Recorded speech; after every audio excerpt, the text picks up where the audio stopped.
Welcome to episode 29 of the Morris InterVarsity Podcast. The goal of this podcast is to spread the good news of Jesus Christ. We hope you enjoy the episode, and let's get started. Hey, audience, welcome to the Morris InterVarsity Podcast. I'm the host, Joseph, and today I'm here with, Milton, I'm a youth pastor at Hosanna in Morris. in Morris, Minnesota. And today we'll be kind of going over Milton's testimony, kind of how he became a pastor, and then just some really cool experience that he had in Pakistan, like on a mission trip. So, yeah, if you kind of want to get started and just tell us about how you came to Christ, that'd be cool. Of course. Well, I have to go all the way back to when we first came. So I'm a first generation immigrant. My parents immigrated from Liberia, West Africa, to Massachusetts. So coming to the U.S., my parents had a really hard time just working and figuring out life. So since they did that, I had a lot of time alone at home. When we first came over to the States, it was my brother, my sister, myself, and then my family's like split in half. So we have a split family. So my dad has kids on one end of the family, and then my mom has kids on one end of the family. And yeah, so I just remember when I was growing up, my mom and dad would argue all the time and fight, and then my sister, which from my dad's side, didn't like my mom, so they would fight too. So that was like really difficult seeing that growing up. And I didn't really grow up in a, we could call it like a Christian environment. So it was so from that point on, after I'd seen all that stuff, and then I guess I go to school and I get bullied a lot. I went through a lot of bullying, bro. Because I got darker skin complexion, kids say really mean things, and throughout my life, I've had like weird difficulties that I didn't think I was gonna have growing up, with the bullying and then sister fighting, mom and stuff, and everything changed for me when I was in second grade though. In second grade, I lost my brother. He passed away, and our family just went into this kind of, yeah. Everything just changed. That's really hard to explain, but when you lose a loved one, everything changes in your family. My mom became super over overprotective of me. She didn't want me to do anything. My mom and dad just were sad, and then my sister moved out because my mom made my dad choose over her or my sister. And so it became this really cutthroat thing because they would fight. They were literally fighting like physically and arguing all the time, and it just wasn't healthy for us. And so that's like my experience growing up in the States as an immigrant. At least for the first, yeah, for those first couple years. Um, we would frequent church, but only on holidays. So we were Christmas Christians or Thanksgiving Christians or any holiday that or event that had food. We were there. You know what I'm saying? So we had a lot of we just go to all the food events and meet people and hang out.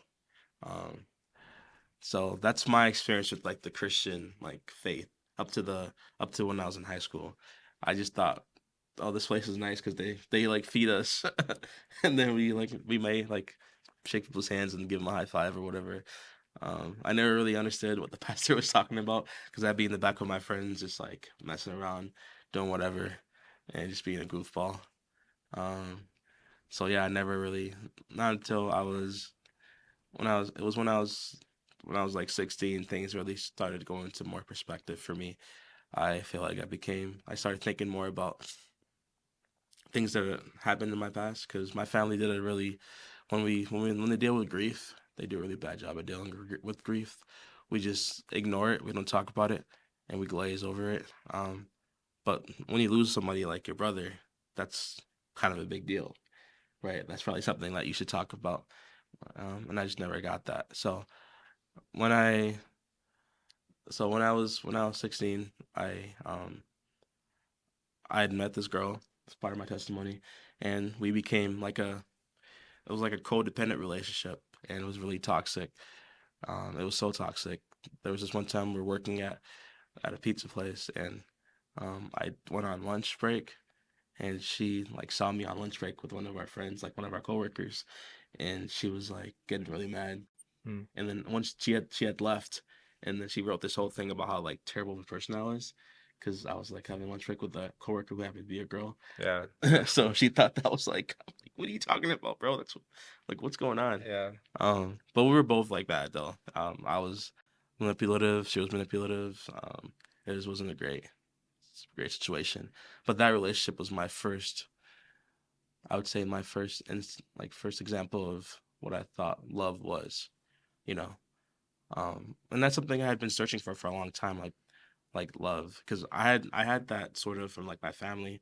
Obviously, my parents love me; they are providing and working all the time, um, which I never saw it as that for like a long time. I'm like, why are they never around? Um, but as I grown older, I like realized they were working and stuff, and just busy and trying to provide and survive in the U.S. Um, so yeah, but she was my first my first everything really, um, and and I had realized really quickly that I can find love in like a person. Like I could love somebody, but like the love I was looking for was much more deeper than that. And she couldn't provide that, and I couldn't provide that for her. And we were trying to like provide that for each other, and so it just never was gonna work. So it wasn't until I was like 18, I had kind of done some stuff in high school I wasn't proud of, um, and like the drinking and partying and stuff. And then when I was 18, I got into like a community college. So at my community college, I got into like the drinking and stuff, um, and I was also a theater major. And here's what here's what like things really changed for me. Um, there's this one night I got like really drunk, like wasted, and I was sitting with coworkers because at this point I still worked at Pizza Ranch, and I was sitting at a coworker's house and we were like smoking weed, and that was like I think like the second time I had been over there. Um, And I remember we were smoking weed, but the weed had stuff in it, Hmm. and I didn't know what was in it. And I was starting to get really sick, and I think I threw up. And then I thought to myself, like, what's in this? Like, what'd you put in here, man? Like, and he just like casually was like, oh yeah, this is meth in there. Like, what? He had like put meth, and I don't even know. And I was like, this is like weird, it's different. And I started getting actually sick. Um, and I was so confused, and I was like, I don't want to ever feel like this again because I know that stuff's like really bad. Um, and so yeah, I it was kind of a wake up call for me at that point. I was also in theater, so I was like doing acting and stuff, and I just had noticed that I would just go to these like things, and I would just like mess it up by like getting drunk, and I wasn't living the life that I would want to live. And during this time, I was working at Pizza Ranch in a movie theater. And while I was working at the movie theater, this lady came in, and there was something like different about her. Her whole demeanor had like this light to it. I could feel like the lightness from her. It was just she was literally glowing to me, and she came in. She wanted to talk to me, and I was trying to close and stuff. You know, when you're trying to close, you don't really try to talk to nobody. We have to do like the nice thing, have to put on like a smile or like a fake facade, even though you don't want to talk to nobody or you're tired. Um, that's what I was doing, and she was trying to have this conversation, and I like was like just yeah, yeah, that's great, it's awesome. She leave, but I'll keep talking if you want to. And the whole time she was talking, I don't even know what she was talking about, but I was just like, I felt like I was trying to hide, you know. I didn't want her to see me or look at me or even like, I wanted just her just to go away. Because I was in such a dark place. I felt like my family had not been great, fallen apart. My brother had passed away, and then I got bullied for that too when I was in high school. My sister was gone over like wherever she was. I just feel like my whole family was like falling apart. My life was falling apart. And up to that point, I had dated like three girls. None of them had gone well. It was just I felt like I was unloved, unwanted, and I really seriously got to a point where I was like, I don't want to do this anymore. Like, I don't want to be here anymore. Um, and just like being in that space and not really having any hope or life, and not really understanding at that point like there's more to this, because I always wanted more from life than whatever this was. I knew there was something more, but I didn't just know what that was yet. At that point, so that's where I was at when this lady comes in, and she's like smiling and laughing at me and like making jokes and stuff, and she leaves, and I was just like, well, like whatever that is, whatever she has, like I want that. And I didn't know what it was, but I wanted it, and I wanted it so bad. So, uh, luckily, she happened to be my teacher. She was my science teacher actually, Oh. for my first year of college. Um, and she invited me to go to something like InterVarsity. It's called Crew, Campus Crusade for Christ. It's another like Christian ministry. So I'm actually a product. I'm a product of this. Um, if things like InterVarsity, Crew, Kaffa didn't exist, like I don't know, my life would be totally different. I would have gone in a totally different direction, to be honest. So I started going to Crew, but I was still doing the same things. You know, Mm. that didn't change. I would get I'll go to a party, get drunk, and then I would go to like Bible study the next day, and then I just did that, and I realized that wasn't good, and they knew I was doing it too. Actually, my really close friend at the time um would tell me, "Dude, you were the worst. Like I hated you," and and I knew that he felt that way for a long time, because the way that he looked at me, or the way we talked whenever I came to these events, because I was really two timing it, and everybody knew I was two timing it. But the the amazing thing is they still welcomed me even though they were annoyed, and that just that love from those people, that love from my teacher. I was still trying to figure out. I was like, well, what's wrong with these people? Like, why are they so why are they so nice? Like, why do they care so much about what I do in my life, or why are they like this? Why? I was so confused. I was like, I was trying my best to to get a rise out of somebody, or because I'd ask all the hard questions, man, or at least the questions I thought I was hard. I'd ask like, why, if God is so good, like why all these things happening? That's one. Or how could you believe in this stuff?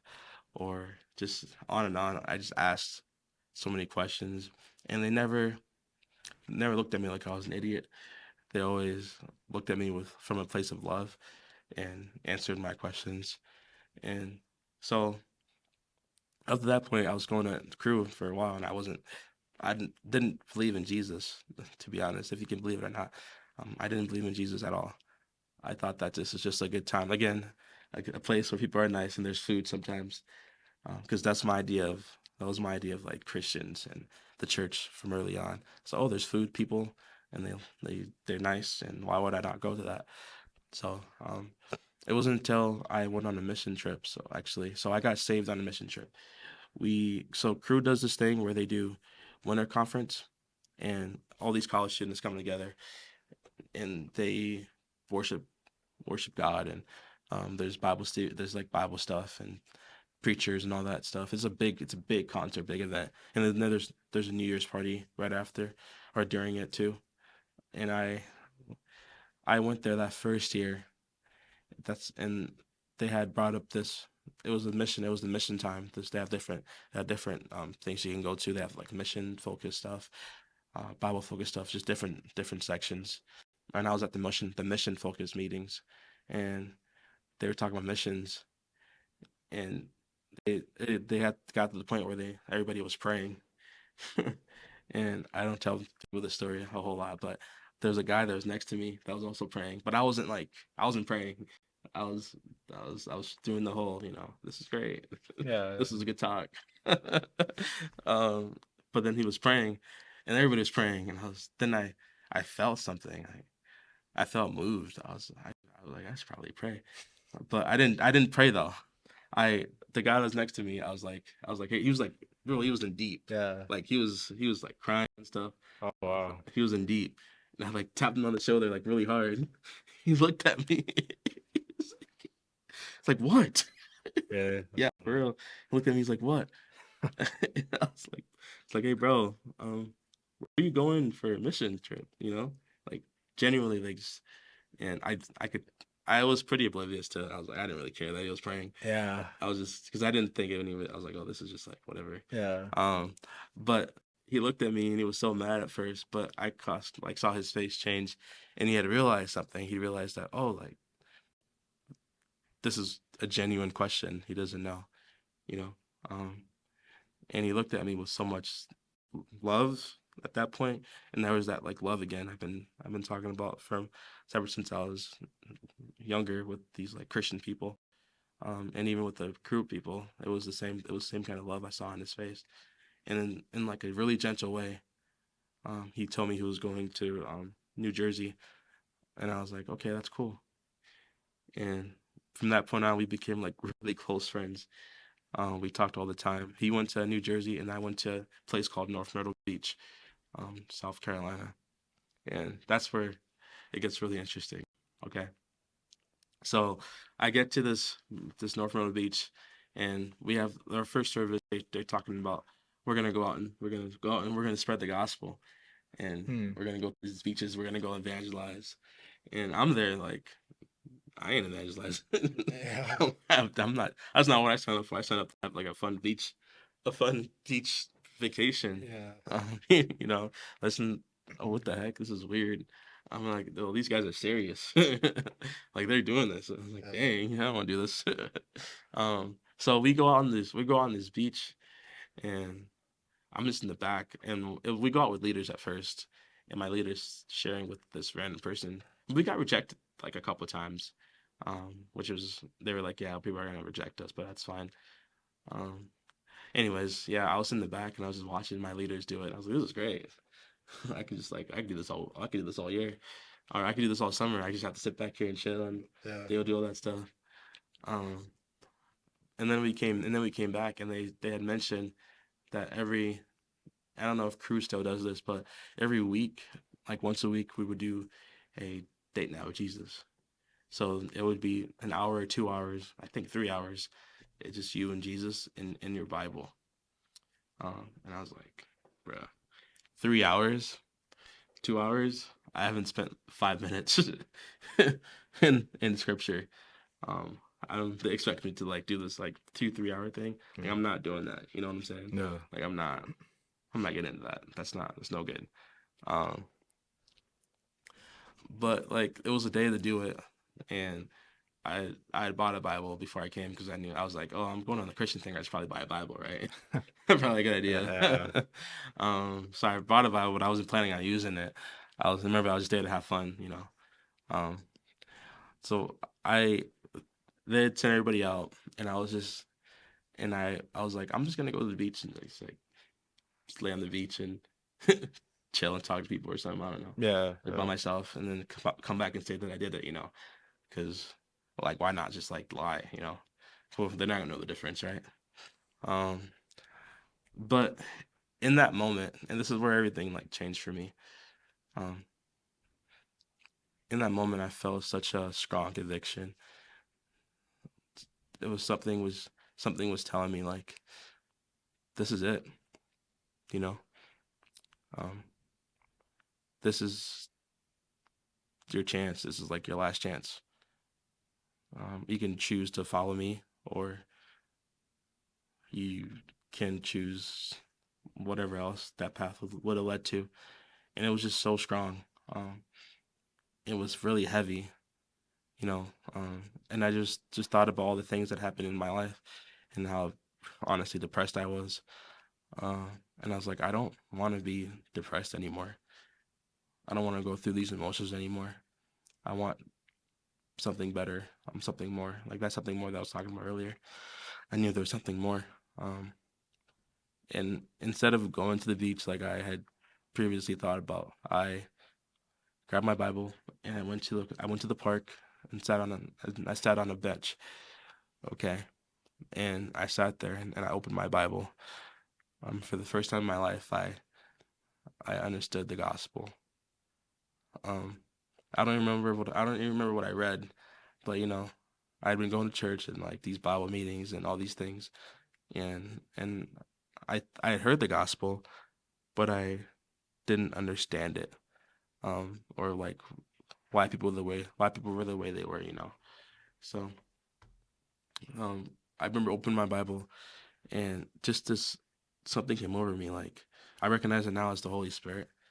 Just came over me, and my whole entire body was warm, and I started crying. Like it looked crazy. If you had like walked by, I would look crazy because I was like, I called my mans up and it's like, hey bro, like all that thing. I was going, man.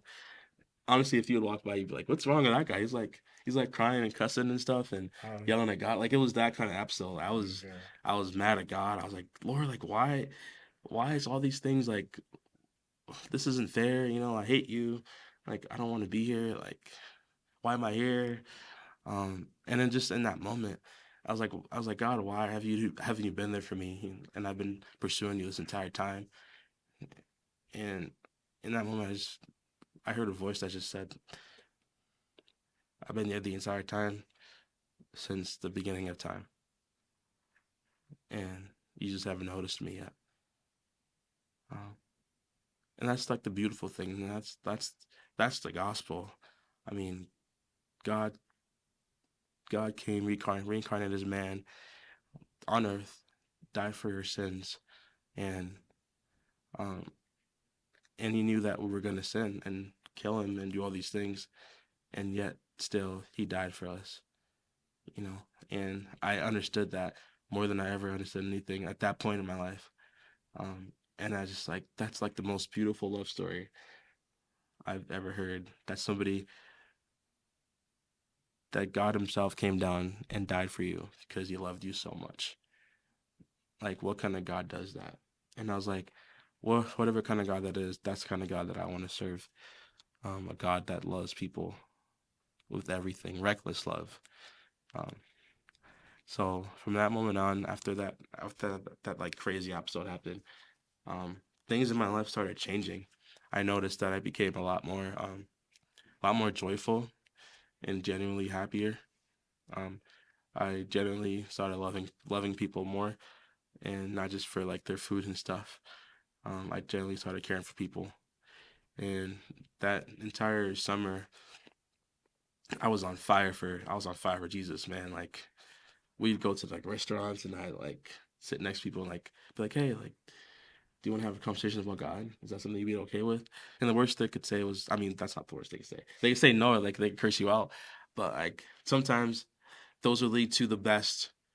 Those would lead to the best conversations where you weren't expecting them to say yes, and you sit down and you're talking for 2 hours, and people pour out their lives, and you listen to them because nobody's ever listened to them before, and you share the gospel with them. You invite them to. We had the opportunity to invite people over to our residence and to events we'd have and hang out with some college kids, and this is how I knew that my life had. This is how I knew my life had changed. So the spot we were at, there were a bunch of exchange students. It was like a party spot, like a big party spot. So across from us was a big party house where it was high school kids that were drinking and partying all the time. And then across from them were people from Dominican Republic, students that were drinking and partying all the time. And then across from that house was a Russian house that was like really drinking and partying because they go hard. And then in the middle was like us, these Christians, and just that picture is beautiful in itself. But I knew that I had changed because I, there like me before, I want to go to all the parties, and there's opportunities to do like some crazy things with the girls, um, and because it's vacation, everybody's kind of like, and whatever, everything goes, and I knew that I had changed because I had no desire to do that. Like my desire for that on that trip was gone, and it was almost immediate because I understood something really important, which was the gospel, and that changed my entire life. And I would come to find out later that obviously this is a really high, like a spiritual high is what we call it. Um, that goes away. But that's a different story for another day, and you have to work through that. But yeah, I just didn't have any desire to do anything. So that's my testimony. So, and then you'd asked me about how I became like wanting to be a pastor, right? Yeah. So all these people that I'd go up to and we talk to and evangelize and stuff. I remember I was sitting up at the high school house that I like to party a lot, and I went over there, and they were all like sitting in this big group, and I just wanted to talk to them, so I started talking to them, and they knew we were Christians, so it wasn't surprising. But I started spreading the gospel, like sharing the gospel with them, and they really started listening. That was the first time I ever looked at the people's faces, and they were like locked in. I was like, oh, I could do this full time. This is great. And that was just my first experience with, I guess you could call it preaching. It wasn't really preaching, but just sharing, just reading. I really was reading out of a pamphlet that I had with verses in it because I didn't really know my stuff, you know. Yeah. But yeah, but they really gravitated towards that, and we prayed for them and stuff, and they're really grateful for the fact that we're over there, and yeah, I don't know how many of them that impacted, after, and I'm probably never gonna know, but that's okay. And yeah, then I came back to the States, and I was talking about the spiritual high. So the spiritual high thing. So you go on a missions trip, and you're surrounded by Christians, and you have this goal, and everything's up here, everything's great, Mm. it's amazing. Um, People we're praying every day. We're seeking God every day. We're just like super intentional about our time. We are like on it. We're locked into it. And then you come back home and nobody's doing that. And it's just you.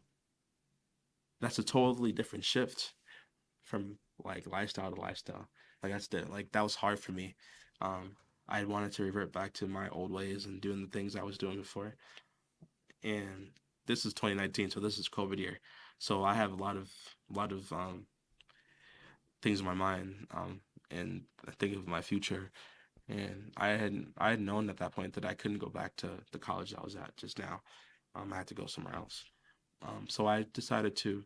I actually, when I do something, I kind of just do it. So I was working at the post office, and there's an opportunity to work at a summer like Bible camp.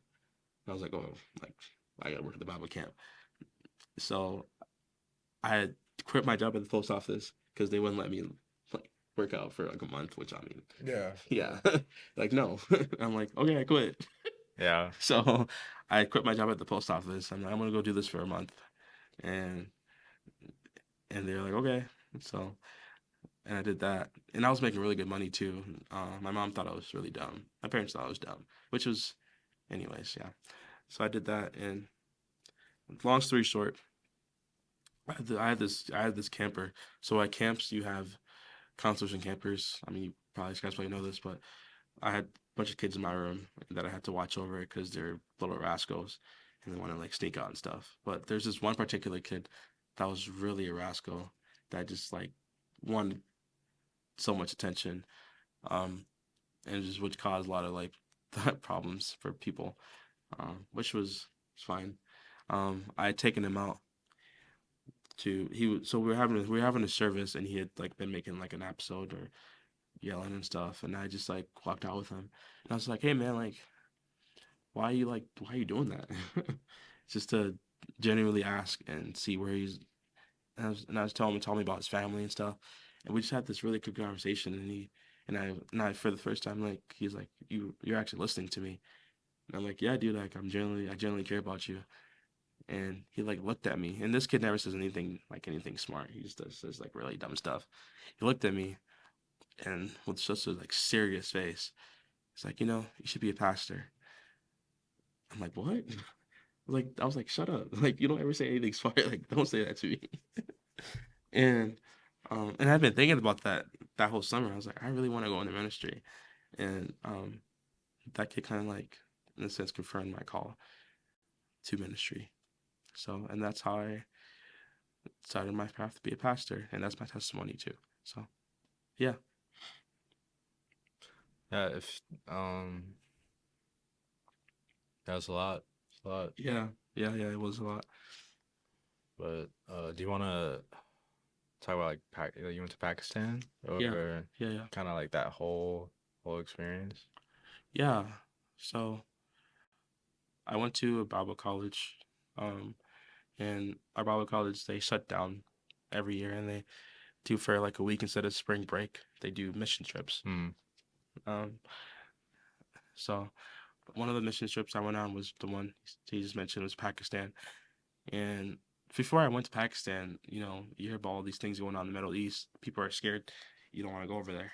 And a lot of the kids that went with us, like the students, not kids, where their parents were like, "Why are you going over there? Like, there's wars and stuff, and Yeah, bombings, yeah. and there's a lot of bad things happening over there, and they're like, we don't want you to go, Mm. But no, something about that trip, I was like, no, we should go. Like, if something happened to us, like at that point, I was like, cool, whatever happens, happens. Yeah. Um, I Yeah, so we went to Pakistan. I actually have a bunch of videos and stuff I could show you, but when we went there, there's actually Christians in Pakistan. So it's like 1% Christian. And the people we went to were Christian. They have like there's like one big church over there. So in Pakistan, obviously it's a Muslim country, so it's against the law to spread any kind of Christian anything. You could literally get killed, and they kill people every day for being Christians. And they burn churches down. Yeah, they burn lots of churches down, and then also over in Pakistan, there's one of the main things we went for is there's like a bonded labor thing where they they take advantage of people who aren't very smart, and they basically put them into slavery to work forever, for chump change. So, for example, if you had so you have a family and you have a daughter, she gets sick, but you don't have money to pay for your sick daughter.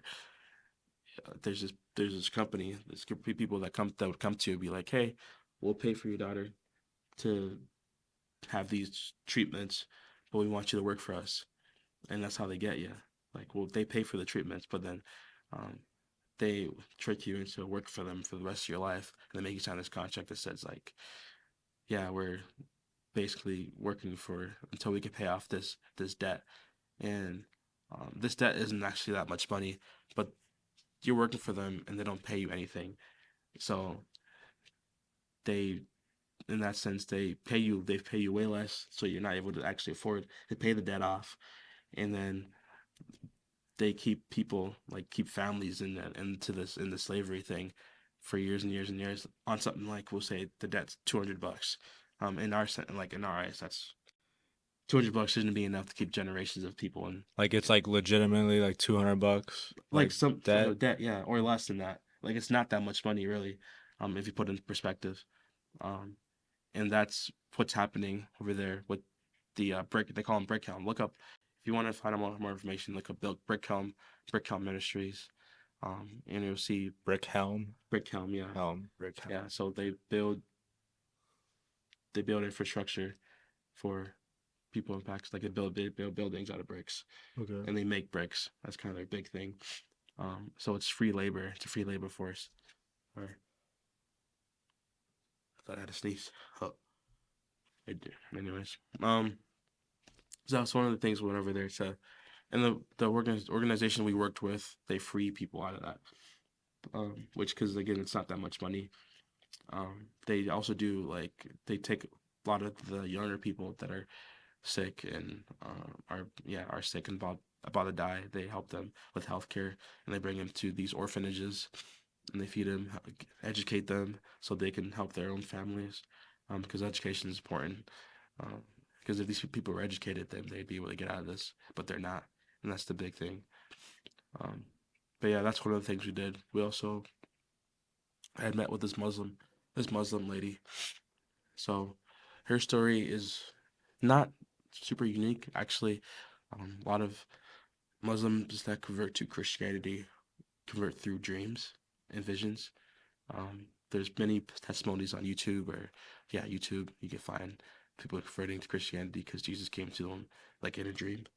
Um, but she had shared that, so she lived in this village and there were Christian missionaries there at some point, and they had these little booklets of scripture. Like, I think for her it was like one verse or two verses that she seen.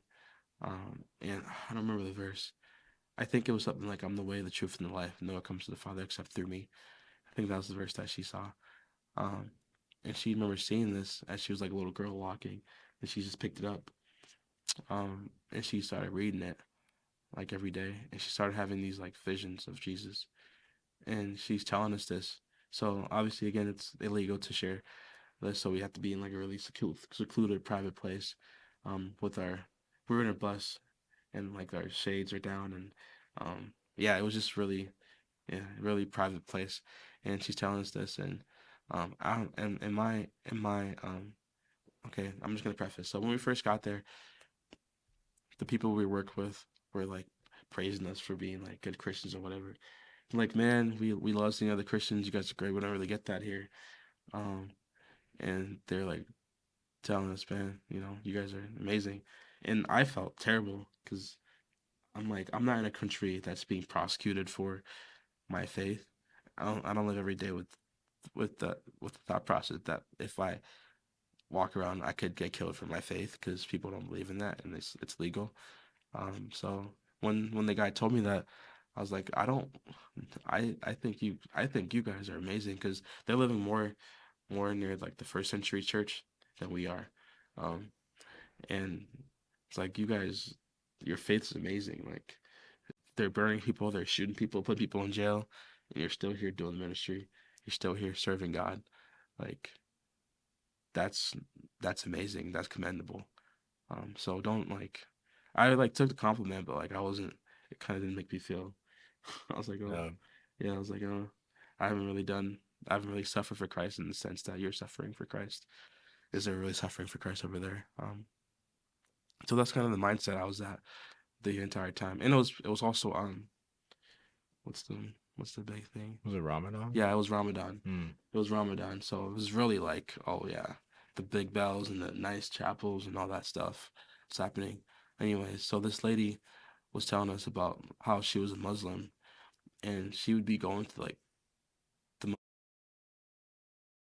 Muslim mosque, ma- mosques and Muslim meetings, and um, she had like this. She talked to the imam. The imam's like the leader at the mosques, um, and she'd follow Allah and she'd do her prayers and read her Quran, um, and she just never she didn't really understand, like, she thought God was this distant person that didn't really care. She didn't really know if she was going to go to heaven, just these different things. And she just felt it was wrong. Like, she just felt Muslim faith was wrong and oppressive, really oppressive. And she had this, so she had this verse in her head that she see every day. So she started having dreams of Jesus. And and Jesus would like come to her and tell her, like, I'm Jesus, Yeah. that's me, like the person you're reading about. And she started questioning her faith. But as she was doing that, she had realized that if she ever did want to convert to Christianity, she'd lose everything. Like, she would get disowned. Her mom and dad would try to kill her. Um, so long story short, like, she ended up like wanting to convert, and those things like happened. Like, her mom and her parents didn't want to have anything to do with her. Family didn't want to have anything to do with her. Um, she had, I, I believe she ran into like missionaries and stuff, and they helped her, took care of her, and she's actually right now in the States. Um, so yeah, she had been saying, she was saying to us again, she was like, I'm really grateful that you guys are there. Like, it's because of missionaries like you that I'm here today, and I'm changing my family safe. Um, because missionaries had dropped like the gospel or whatever, that little verse, um, and that changed their entire life. So that's to encourage you, like, if you're out there and you're a Christian, and you think that you're not having an impact on somebody's life, just the smallest things can have an impact on somebody's entire destiny. So you just keep going, you keep doing that, and keep sharing the gospel and loving people, because you never know, like you could they could be like that lady that had a dream about Jesus, and her whole life changed around, her whole family changed. I'm just living for the Lord right now. So yeah. Yeah, no, that's great. I mean, that's a lot. That's great. Yeah. Yeah. Thanks for sharing. Yeah, no problem. No problem. No problem. It's definitely been a journey, but I wouldn't have had it, any other way, because everything that led up to this point made me who I am. I found the truth. I found Jesus, and it's the best thing ever. And I try to share that with people every day. So through like the way I live, through words too. So Yeah, that's the way to go for sure. absolutely. Any like last like final message, or did you kind of give one, or just like for anybody watching? I don't know. So sure. Yeah, if you're watching this and you don't believe in this stuff, or this stuff is, I don't know, foreign to you, I give it a chance, give it a shot. Why not dive in and try to find the truth and the evidence that supports that Jesus was real and walked the earth, and his tomb is empty. And what does that mean for you? Like, is Jesus Lord, lunatic, or liar? He's one of the three. Yeah. So, um, based on that, yeah, and I believe it's the truth. Joe believes the truth. It's the gospel, and it's changed millions of lives, and it's gonna continue to change lives. So, yeah, I want to encourage you, even and if you're a Christian, like to keep going, keep persevering. There's Christians all around the world, and God's doing really amazing things. The places where churches are being burned, the gospel is growing still. The more they try to like kill us off, the more we grow. That's the history of the church. The more persecution the church faces, the more it grows. What does that mean for you? You know, um, yeah, I guess that's my final message. Like they can try to take us out, but like the gospel's been around for centuries and it's not going anywhere. So, amen to that. Yeah. Well, yeah. Thank you. Yeah, Thank no you. problem. And I guess we'll leave it off with that. Thanks for watching the Morris InterVarsity Podcast. I'm the host Joseph, and I'm here with Milton. and yeah, Jesus loves you, and have a good day. Thanks.